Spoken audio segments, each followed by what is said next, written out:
अस्सलाम वालेकुम। आप देख रहे हैं कोनैन्स किचन। कोनैन्स किचन में आज हम बनाने लगे हैं काले चने। बहुत फ़ायदेमंद है, बहुत जल्दी बन जाते हैं। इसको बनाने के लिए जो जो इंग्रेडिएंट्स की जरूरत होगी आप नोट डाउन कर लें। काले चने मैंने लिए हैं 400 ग्राम। इनको मैंने ओवरनाइट भिगो दिया था मीठा सोडा डाल के। और ये देखें, ये साइज में कितना डबल हो गए हैं। लाल मिर्च जाएगा 1 चाय का चम्मच, नमक 1 चाय का चम्मच, खुश्क धनिया पाउडर 1 चाय का चम्मच, एक मीडियम साइज का टमाटर जाएगा, 2 मीडियम साइज की प्याज जाएंगी, लहसुन अदरक का पेस्ट जाएगा, 1/4 का कुकिंग ऑयल जाएगा। बनाना स्टार्ट करते हैं। सबसे पहले मैंने चने डाल दूंगी फिर कुकर में। आप चाहें तो इसको देचकी में भी बना सकते हैं, लेकिन प्रेशर में ये बहुत अच्छे और जल्दी बन जाते हैं। लाल मिर्च जाएगी 1 चाय का चम्मच, नमक 1 चाय का चम्मच, खुश्क धनिया पाउडर 1 चाय का चम्मच, हल्दी पाउडर 1 चाय का चम्मच। पानी डाल देंगे इसमें। इतना पानी डाल देंगे कि ये अच्छे से जो है वो हमारे कुक हो जाए। तकरीबन मैं इसको ग्लास के हिसाब से इसमें 3 ग्लास डाल रही हूँ पानी।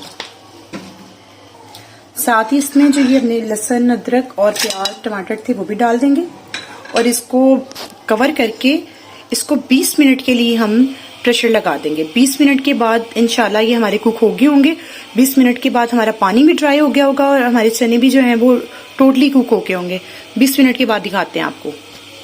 प्रेशर को मैंने बंद करके कवर कर दिया और 20 मिनट के लिए हम इसको जो है वो जैसे विसल बोलने लगेगी तो हम 20 मिनट के लिए इसको कुक कर लेंगे। जी ये देखें, ये बिल्कुल पानी इसका ड्राई हो चुका है और चने भी आप देख लें, ये देखें बिल्कुल डन हो चुके हैं। ये देखें बिल्कुल नरम हो गए। अब हम इसको जैसे ही इसमें एक बॉयल आएगा तो हम इसको जो है भून लेंगे ऑयल डाल के। जी ये हो गया। अब मैं इसमें ऑयल डाल दूंगी। इसमें ऑयल बहुत ज्यादा नहीं जाएगा, नॉर्मली ऑयल जाएगा, तकरीबन 1/4 कप जाएगा इसमें ऑयल। ये देखें, ये भूनना मैंने इसको स्टार्ट कर दिया और ये जो देखें साइड्स पे ऑयल आना भी स्टार्ट हो गया। हम इसको अच्छे से जो है वो भून लेंगे। हम काले चने बहुत फायदेमंद होते हैं, तो इसको जरूर खाया करें, जरूर इस्तेमाल किया करें। बहुत फायदेमंद है, बहुत विटामिन इसमें होते हैं।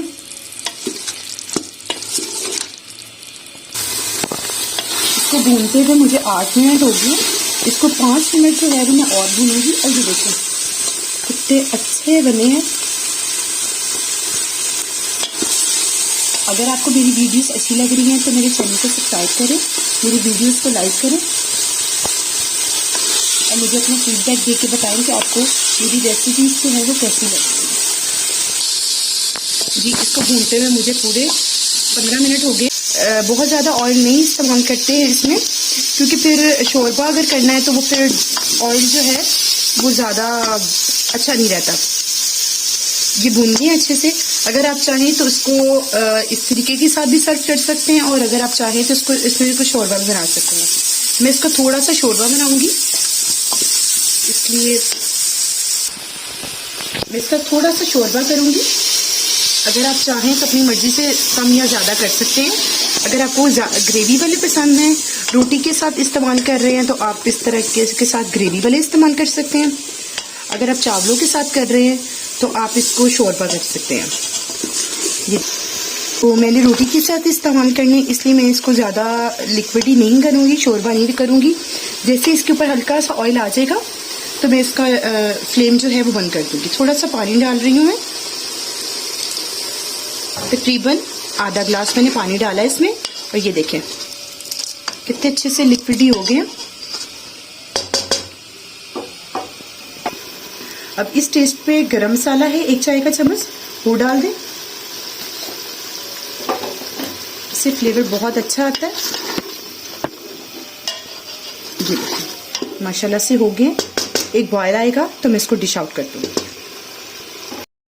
हाँ जी ये देखें, ये बिल्कुल बबल्स आने लग गए हैं और हमें ये इसी तरह चाहिएगा। अब मैं इसको डिश आउट कर लूँगी। ये देखिए मैंने इसको डिश आउट कर ली है और आप इसकी लुक देख लें।